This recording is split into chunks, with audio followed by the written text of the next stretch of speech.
Mange mennesker var mødt frem til Odense Zoologisk Have. I dag dissekerede en løve. Velkommen til dig, Valentina Kras. Du er næstformand i Dyrevelfærdsforeningen OASA. 130.000 personer har skrevet under på en underskriftsindsamling mod den her dissektion. I er også imod i jeres forening. Hvorfor?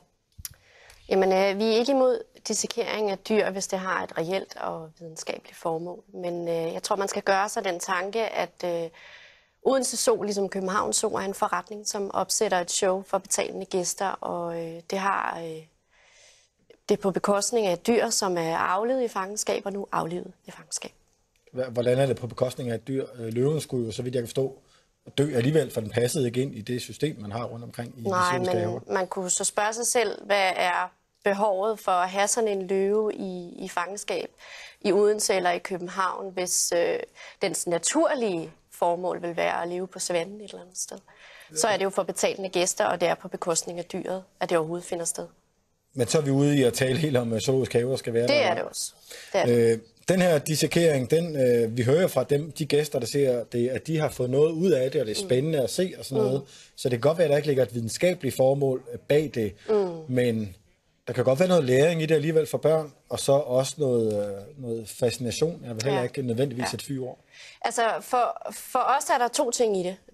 Det første er, at jeg endnu venter at høre et svar på, hvad har du lært, som man ikke kunne finde på andre omstændigheder, som ikke havde lige præcis den her løves liv på bekostning. Og det andet er, at børn er ekstremt ukritiske og nysgerrige på at lære. Og man kan sige, Odense Zoos ambition er at lære dem, at de har en lever og et hjerte. Jeg kunne godt tænke mig, at vi dyrkede børnenes interesse for dyrene, men også det miljø, de lever i. Fordi det er faktisk dem, at når de er blevet voksne, så er det dem, der skal sikre, at de her dyr overhovedet er i deres naturlige miljøer endnu. Men hvis man så skal lære børn om dyrenes anatomi, uden at dissekere dem for børnenes skyld, eller for voksnes skyld, hvordan skulle man så gøre det? Altså, jeg er 35 år, og jeg elsker dyr, og har elsket dem hele mit liv, og jeg har aldrig set en dissekering. Til gengæld har jeg set de mest fantastiske dokumentarprogrammer, som har lært mig, hvordan de lever naturligt, hvordan de ser ud indeni, og hvordan deres naturlige adfærd er. Og det kan man ikke se i zoologisk have. Det at bevare dyr er mere end at bevare deres DNA og deres skal. Det er også at bevare deres naturlige adfærd i deres habitat. For os, der arbejder på en tv-station, er det selvfølgelig altid godt, hvis gæsten opfordrer til at se tv, men de her dyr, nu er det så løver i den her sammenhæng. Der er også mange, der mener, at dyrene, som lever på savannen i deres naturlige habitat, ikke vil have mulighed for at leve på savannen i deres naturlige habitat, hvis det ikke var for den viden, man også har fået via de zoologiske haver rundt omkring i verden. Det tror jeg ikke er rigtigt. Jeg tror, at de projekter, der muliggør, at det rige dyreliv, det frie dyreliv på savannen fortsætter, det er projekter, der tager udgangspunkt i, at dyr skal leve frit i deres eget miljø, så man kan forske i dem, som de er der. Jeg tror, at de resultater og de dyr, vi ser i zoologisk have, det er i virkeligheden bare skygger af deres naturlige DNA og deres naturlige adfærd, og det naturlige dyr, de i virkeligheden var engang. Handler det lidt for dig også, måske fordi også, da det var giraffen Marius i København Zoologiske Have, der talte Zoologisk Have-direktøren derindefra meget om, at det er også et problem for folks, hvordan de tilgår det mentalt, at dyrene får navne, og de bliver disneyficerede. Ja.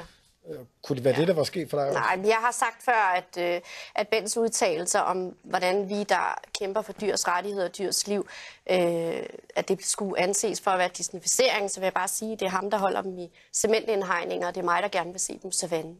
Jeg vil gerne betale for en flybillet for at sidde i en eller anden jeep og se dem på lang afstand. Jeg har ikke nogen forestilling om, at den løveunge skulle ligge i min arm og blive vugget frem og tilbage. Jeg har et ønske om, at den skal leve frit, hvor den hører til. Og det er ikke i København Zoo, og det er ikke i Odense Zoo, og det er ikke dissekeret foran børn. Hvad hvis man nu sagde du selv, at du har set mange pragtfulde dyreprogrammer om, hvordan dyr er opbygget, og også hvis man havde dissekeret løven, havde filmet det, og efterfølgende lagt det på nettet, ville det så være i orden? For mig at se, hvis den løve havde levet et naturligt liv på savannen... Den har levet 9 måneder, og de har vidst, den skulle dø. Jamen, så er det ikke okay. Men hvis du taler om en dissekering af en løve på savannen, som er blevet brugt til videnskabelige formål og filmet, og derefter vist for interesserede børn, som jo igen er ukritiske, og vi burde dyrke den interesse for deres vilje til at lære dyrene at kende, så har det været okay. Valentina Krast, tak skal du have.